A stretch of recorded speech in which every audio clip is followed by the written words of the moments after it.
Pakinggan mo muna yung opening statement, Senator Bongo, before I will let you leave. At saka, go ahead, Senator Bongo. Your, Salamat, Mr. Chair. Let me remind the PNP that in its operational procedures, only necessary and reasonable force should be used to accomplish the task of enforcing the law and maintaining peace and order. The operational manual of the PNP also states that the use of weapons are only in lethal approach and as a last resort if the suspect is armed and dangerous, or if there is Sabi nito isa, Manatbay, tumakbo ka na, Senador, maawa ka sa amin. Hindi, marami naman po magagaling dyan. Wag na po ako. Isa lang ang taong makakapagpatakbo po sa akin, walang iba kundi si Pangulong Duterte. Pag sinabi niyang, Bay, takbo ka. Suportanta ka. Yan, pwede. Pero kung tayo-tayo lang, ano mangyayari sa atin kung tayo-tayo lang? Wala tayong makinari, wala tayong pira. Wala lahat. Kaya si Pangulong Duterte lang. lawful aggression or intention to cause severe injury, serious bodily harm, or death to police officers and other people. At sa mga nakarang araw po, may reports po nakarating na meron po mga naka-deploy na SWAT team, no? Patay tayo dyan. Kami nang bahala sa'yo. Narinig ko na yan eh. Sa Mendang, ako po na-appreciate ko po yung mga ganyan suporta nyo, pero mahirap. Nadinig ko na yan eh. Kaya medyo delicate sa mga ganyan. PNP SWAT team in full combat gear. Naka-full combat gear sila sa palibot ng central compound ng Kingdom of Jesus Christ sa Davao City. Yan na. Nagdudulot po ito ng panic. Siyempre, lalo-lalo na po doon sa mga bata, sa mga estudyante, nagkaka-trauma po sila. As Vice Chairman po ng Committee on Public Order, hindi ba ang motto ng PNP is to protect and to serve? Serve who? Yun po ang mga katanungan natin. Kawawa naman. to scare. Not to scare po. Yun. Alam nyo naman, sir, alam nyo, lahat po yan. Panahon ni dating Pangulong Duterte, full support kami sa police, lalo na po in line of duty. Ikipagpatayan po kami sa inyo. Isa po sa ating isinulong nun, doblehin, taasan ang sweldo ng ating police, uniform personnel. We work with various executive agencies and the entire Congress na maisakatuparan ng pangakong binitawan. At dahil ako mismo, ako na utusan ni dating Pangulong Duterte noon na ipaglaban po ang uniform personnel natin. At hanggang ngayon, full support naman po kami sa inyo. Mahal na mahal po namin ang Philippine National Police, ang Armed Forces, ang uniform personnel. Atin lang po dito, sana po'y maging non-partisan kayo. Gawin nyo lang po ang inyong trabaho. Protektahan ang karapatan ng Pilipino. And every operation should be conducted within the bounds of law. Kawawa naman po yung mga pulis na no choice kundi sumunod lang po sa utos sa taas. Alam ko mas maraming pulis ang professional at magagaling. Alam niyo po yun. Dito lang kami to support the police, pero sana po maging maayos, maging patas at hindi maapektuhan lalong-lalo na yung mga bata. Yung mga bata na natotrauma po ko. Wala naman sigurong teroristang, hindi naman po siguro terorista ang hinahanap ninyo. Yun lang po. Maraming salamat, Mr. Chair. Pinapalalahanan ko lang, gawin nyo lang po yung tama. Salamat po. Thank you, Your Honor, Senator Bongo. Alam ko how you love the PNP. Isa ka sa nagsumikap talaga na magiging doble ang sweldo ng PNP noong panahon ni Pangulong Duterte. Kaya maraming salamat. Yung tanong mo kayang issue about yung mga naka-SWAT uniform na nakatayo na parang na-terrorize yung mga tao doon sa malapit sa Kingdom of Jesus Christ. Andito si RD, Pero 11, General Torre. Can you enlighten us what happened? Bakit nagkaganon? Maraming SWAT doon na naka-itim at pilit kinakausap ng mga tao, ayaw sumagot. Nakatakot ang mukha, ayaw daw, wala daw nameplate. Hindi daw nagpakilala kung sino sila. So, the more na intimidated ang tao sa presensya ng pulis na gano'n, ayaw man lang kausapin. Dapat friendly sila sa mga kababayan natin pag tinatanong. Sir, Hoy! Go ahead, you have the floor. thank you, sir. May bagong karir si Diwata. Ay, di pala si Diwata. Sorry naman. Si ano pala ito, si Torre. Akala ko si Diwata. Sorry. Hindi ko sinasadya. Good morning, sir. I take responsibility for the deployment of those personnel, sir. Actually, sir, hindi yan eksaktong kaharap, sir. Ang mga SWAT na yan, sir, tsaka sa gabi lang, sir, na ginagawa yan. Napakasinungaling nito, no? Napakasinungaling. Hindi daw eksaktong sa harap. Paglabas namin, doon sa KOJC, pagtawid namin, naandun sila. Anong tawag mo doon? Hindi pa sa harap yung nasa tawid? 2 linya lang po yan. Yung pangatlong linya, paradahan na. 2 linya, paradahan. Tapos ano? Wala daw sa tapat. Yung kasi sinasabi niyang wala sa tapat, ito yung KOJC, ito yung paganon, ito yung paganyan. Ang tapat daw ito lang. Yung tapat na yon, hindi daw tapat yon. Ano yung likuran?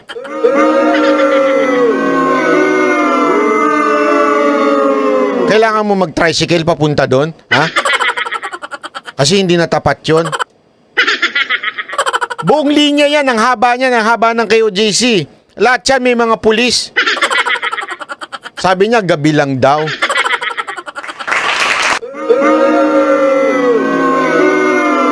Andun ka ba? Oo. Bakit? Oo. Payaka, no? Dusdado, no? Andun ka ba? Oo. Di mo nakita? Nagpunta kami doon 1 week. Ay, hindi pala 1 week. Mga 5 days.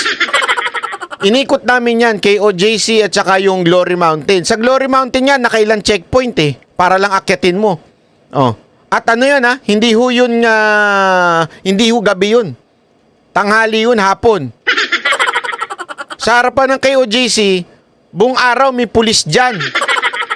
May HPG, may SWAT, may NPA. Sama-sama na sila. Oo! Kasi sabihin mo, kabunta ka ba? Kabunta ka ba?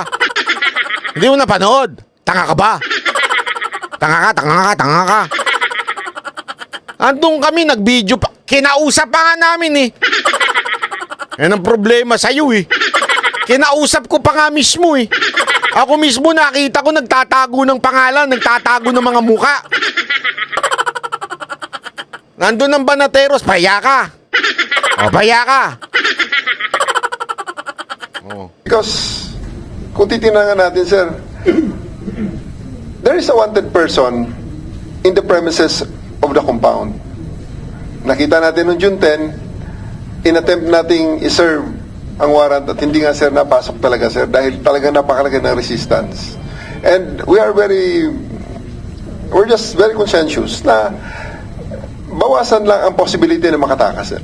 So, with the force that we saw last June 10, hindi sir malayo na talagang puwersa rin ang pwedeng gamitin dahil may resources nga naman talaga. In the past few weeks, sir, in these past few days, last week, napakaraming lumabas na mga trucks, na container vans, buses, na hindi na natin nati-check, sir, dahil sa kakulangan nating puwersa. So, Alam mo, Nick, General Torre, we are not questioning. Tumawag. Sabi, tumakbo ka na.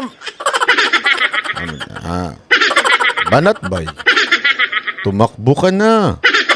Napapanood kita ngayon. Sabi sa akin. Sabi ko, Mr. President, hindi, ano naman po, joke lang yun. Sabi, bakit pati ako ginagamit mo? Sabi ni PRRD. Hindi. Biro lang. Ha? Naloloko lang ako, ha? Baka mamaya maniwala na naman kayo. Your mandate. Yes, sir. Mandato nyo yan. Yes, sir. Kahit na masama sa kalooban ng mga kababayan natin na huliin si Pastor Kibuloy, ba't meron siyang exist? Ang daming bumabati. Sana yung pagbati may kasamang no? Coins. Yung mga ganun ba? Your greeting is fully accepted. But I need color. Ganun ba? Hindi, alam mo, sana napapalit yung happy birthday. No? Hindi kasi sa Viber, lumalabas yung sa Viber. Lumalabas, di ba yung, it's Banat by birthday. Kung sana bawat text mo ng happy birthday sa'yo, may katumbas na 1,000. Ang laki na siguro ng kinita ko, no? Biro lang, biro lang. Warrant of arrest. Yes, sir. And that is your job as law enforcement officer. Gawin talaga nyo yan. Yeah. Diba? Ang akin lang, yung matakot yung mga taga Davao, ano ito? Minarsalo na ang Davao. Alam mo na yung tawag dyan. Yung sabi ni Senator Robinson Padilla, nagbablogger-bloggeran na kahit anong sinasabi na nilusob na ang Davao ng mga SWAT na nakaitim na walang pangalan. Naku po! Hindi ba ako yung tinutukoy nyo? Nilusob na SWAT, yun yung title ko eh. Sandali, titingnan ko lang ha. Sandali. Ako ata yung tinutukoy eh. Anong nilusob? Sandali, ako ata yun ha. Kayo, loko kayo ha. Title ko yun eh. Oh, Davao, nilusob na SWAT. Puta, ang title ko. Title ko yun, animal ah. What sa karsada dyan? Ayan o. Sandali. Shit. Bisnakeros ba yun? Hindi, yun ang title ko eh. Sandali. Eto eh. Sandali, kiklik ko lang. Hindi yung YouTube studio, baka makita nyo pa yung kinikita ko eh. Kumikita na nga lang ako ng 50 kada buwan. Sandali lang. Pambira, oo.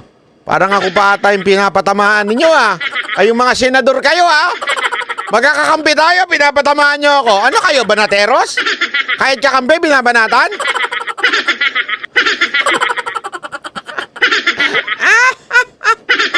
Ang tagal naman itong internet ko, tapok. Buwisit to ah. View channel. Yan, something went wrong. View channel ko, something went wrong. Parang gago lang ah. Wait lang. Ayan o.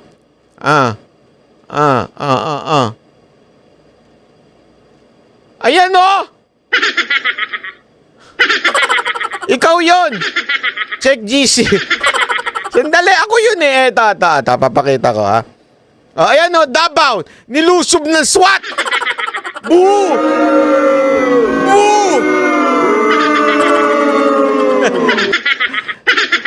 Arlene May Galvez, maraming salamat po. Sama na ugali nyo, ha? Yung live ko, ano man title ng live ko?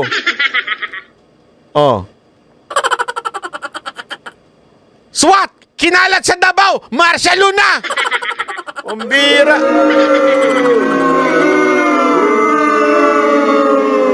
Pambira kayo, ha? Pambira kayo! Kahit kakampi nyo, ha? Binabanatan nyo, ha? Tuloy. Nakatakip ang mukha, ayaw magpakilala, tinatanong ng media kung sino sila, anong ginagawa, ayaw kausapin yung mga tao. Parang na-terrorize ang tao. Alam mo, nung nakita ko, nakita ko yung uniforme nila, tinignan ko talaga sa media. Jay Gulati ko, in-screenshot talaga eh, pambira. Bato! Wag naman pati ako, binabanatan mo. At saka, Senator Rubin, kakampi tayo, tapos binabanatan nyo ako. Totoo naman.